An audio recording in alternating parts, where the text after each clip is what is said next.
इस बार लोकसभा चुनाव के परिणाम सभी पार्टियों को चौंकाने वाले रहे। भाजपा को अपनी जीत सी नजर नहीं आ रही, तो कांग्रेस सत्ता में नहीं आ रही, उसके बावजूद खुश है। उत्तर प्रदेश में भारतीय जनता पार्टी को कम सीटें मिली। ऐसे तमाम फैक्टर हैं जो इस चुनाव में देखने को मिले रिजल्ट के बाद। मगर इस लोकसभा चुनाव में एक परिणाम ऐसा भी है जिसकी बहुत चर्चा हो रही है। पंजाब की बात कर रहे हैं। पंजाब में खालिस्तान समर्थक अमृतपाल जेल में बैठा बैठा चुनाव जीत गया। अमृतपाल की क्या कहानी है, कैसे चुनाव लड़ा, क्या कुछ रहा, ये हम बात करते हैं हमारे सहयोगी आनंद मणि त्रिपाठी से। आनंद जी, जेल में बैठे बैठे, इसके अलावा अमृतपाल के अलावा अब्दुल राशिद बारामूला सीट से वो भी जीते हैं। वो टेरर फंडिंग के मामले में अभी तिहाड़ में बंद है। और जो अमृतपाल की जिनकी बात कर रहे हैं वो असम के डिब्रूगढ़ जेल में बंद है। अमृतपाल जैसे लोग, क्योंकि इस तरफ किसी का ध्यान नहीं है कि एक खालिस्तान समर्थी जेल में बैठा बैठा चुनाव जीत गया। देखिए, 3 रिजल्ट हैं, पंजाब के 2 रिजल्ट हैं और एक रिजल्ट जम्मू कश्मीर की बारामूला सीट है, जो इस तरह की मतलब विवादित सीट, मतलब एक तरह से कहें जो ऊपा और NSA केस हैं, इस तरह के उसमें लोग बंद हैं और वो चुनाव जीते हैं। पहली बात होती है खालिस्तान समर्थक अमृतपाल सिंह की, जो असम की जेल में बंद हैं और वो जो है ऊपा NSA ऊपा के तहत नहीं, NSA के तहत वो बंद किए गए हैं, यानी राष्ट्रीय सुरक्षा कानून के तहत उनको जेल भेजा गया है। खालिस्तान के समर्थक में वो खंडूर साहब से चुनाव जीत गए हैं, जिससे कहीं ना कहीं एक बहुत जो चीज़ समझ में आती है कि 1984 का वो दौर जिसमें खालिस्तान का आतंक देखा है या गोल्डन टेम्पल का जो घटनाक्रम था वो देखा है, वो चीज़ अभी पंजाब से बाहर नहीं गई है। और एक और बात ये समझ में आ रही है कि जिस तरह से पंजाब पाकिस्तान के साथ एक्टिविटी, मतलब पंजाब पाकिस्तान से लगा हुआ है, उधर भी पंजाब है और इधर भी पंजाब है, तो जो बंटवारा है वो पूरी तरह से सक्सेसफुल एक तरह से होता हुआ नज़र नहीं आता है। कहीं ना कहीं पाकिस्तान खालिस्तान को पुश करने में कामयाब रहता है। तो लोगों के जनमानस में खालिस्तान की अभी जो बीज है वो पड़ा हुआ है, वो कहीं ना कहीं दबा हुआ है। इस चुनाव से अमृतपाल सिंह के चुनाव जीतने से ये बात साबित होती हुई नज़र आ रही है। दूसरी बात आती है कि इंदिरा गांधी जो फरीदकोट की सीट है, उससे बेअंत सिंह के जो बेटे हैं सरबजीत सिंह, वो चुनाव जीते, जिन्हें जो इंदिरा गांधी के हत्याकांड में शामिल थे, जिन्होंने गोलियां मारी थी बेनते, उनका बेटा जीता है फरीदकोट से, जिन्हें सरबजीत सिंह नाम है। चर्चा ये 3 सीटों की है, बेअंत सिंह के बेटे सरबजीत सिंह और अमृतपाल सिंह बाली और राशिद इंजीनियर। तो ये पंजाब में अभी भी, क्योंकि लगातार चाहे कांग्रेस की सरकार हो चाहे भारतीय जनता पार्टी की NDA नेतृत्व सरकार हो, ये चिंता, खालिस्तान चिंता दोनों ही पार्टियों के लिए, पूरे देश के लिए है। ऐसे में अमृतपाल और बेअंत सिंह का जीत कर आना, बेअंत सिंह का बेटा सरबजीत सिंह का बेट करना, मैं बेअंत सिंह का बेटा सरबजीत का जीत कर आना, क्या संदेश, क्योंकि एक नई चीज़ ये देखने को मिली। देखिए, मैं ओम जी ये बता दूं कि आप एक भूगोल से हम जाते हैं। भूगोल का देखिए इलाका पंजाब पाकिस्तान में भी है और पंजाब हिंदुस्तान में भी है। एक पूरा आप ये देखेंगे पाकिस्तानी मिलिट्री में पूरा पंजाबियों का दबदबा है।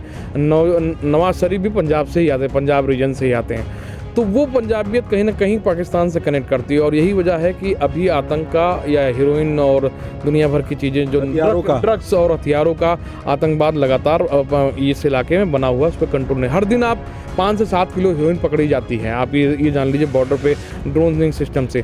तो एक तो पाकिस्तान पुश कर रहा है क्योंकि वो जम्मू कश्मीर में फेल हो गया है। आप देख रहे हैं जम्मू कश्मीर पूरी तरह शांत है, इक्का दुक्का घटनाक्रम अगर छोड़ दें तो वो कोई घटनाक्रम नहीं है। अब उसके लिए पाकिस्तान एक पैसा हो रहा है, क्योंकि यहाँ से आना जाना लगातार बना हुआ है। अच्छा, अब वो खुद नहीं आना चाहता है, वो यहाँ के ही पंजाबियों को मिक्स करके और उस करके आगे बढ़ाना चाहता है। ये जो चुनाव जीता है सरबजीत सिंह का चुनाव और अमृतजीत सिंह, ये पंजाब में अंडरलाइन करने के बराबर है कि आप इस जीत को यूं समझ सकते हैं, खालिस्तान सुसुप्ता अवस्था से, जैसे जो सुसुप्ता अवस्था का ज्वालामुखी है जो कभी कभी फूटता है, वो अब सक्रिय हो रहा है।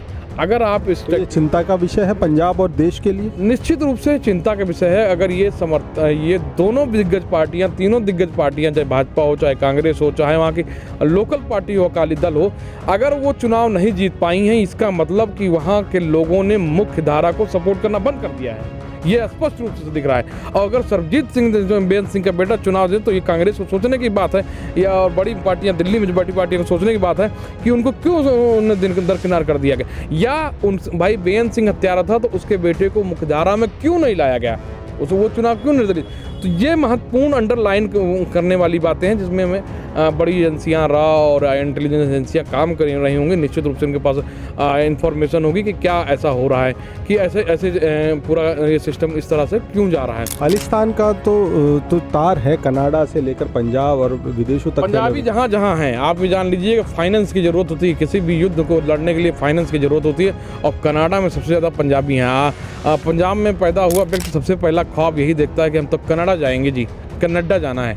तो वो आप घरों पर उनके हवाई जहाज़ बना, पानी की टंकी जहाँ हवाई जहाज़ बना देख लेंगे, और वहाँ मंदिर भी है जहाँ हवाई जहाज़ चढ़ा के लोग कनाडा जाने की दुआ मांगते हैं। तो कनाडा एक फाइनेंशियल स्टेट है। कनाडा में अभी भी कई ऑपरेशन हुए हैं, देखा 2 खालिस्तानी मारे गए। भारत और कनाडा के संबंध भी इसी क्योंकि वो कनाडा खाली कनाडा अमेरिकन नहीं है, कनाडा आधा पंजाबियों का हो गया है। तो और अच्छा उस कनाडा में पाकिस्तानी भी वहाँ रहते हैं। तो कह रहा हूँ कि जिस तरह दुबई इस तरह का जैसे मुस्लिम इलाके का ऑपरेशन से दुबई वाले इंटेलिजेंस वाला इलाका है, इस तरह कनाडा खालिस्तानियों का गढ़ बन चुका है। तो ये 2 जोन बन रहे हैं। अब तक तो दुबई हमारा ऑपरेशनल जोन था, अब कनाडा भी हमारा ऑपरेशनल जोन होना चाहिए। अब इंटेलिजेंस क्या करती है, लेकिन अगर चुनावी लिहाज से देखेंगे तो ये निश्चित रूप से साफ संकेत है कि 1984 का दौर हम भूले नहीं हैं। माफ़ करेंगे या नहीं करेंगे, गलती हुई ना हुई वो इतिहास का विषय है, लेकिन हमने माफ़ नहीं किया है हिंदुस्तान को। ये खालिस्तान का मटेरियल है, मतलब जो उनकी बात कर रहा हूँ, उनके दिमाग की उपज की बात कर रहा हूँ, ये अपनी बात नहीं है।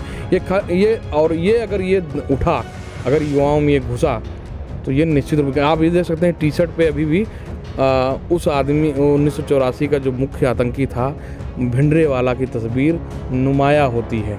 2 तस्वीरें दिखती हैं, एक चे गैरवा की टी शर्ट होती है और एक पंजाब पहुंच जाइए तो वहाँ बदलते हैं भिंडरेवाला की, वो पूरी मैगजीन और एक तीर और एक राइफल, दैट्स इट। ये संकेत खतरनाक है।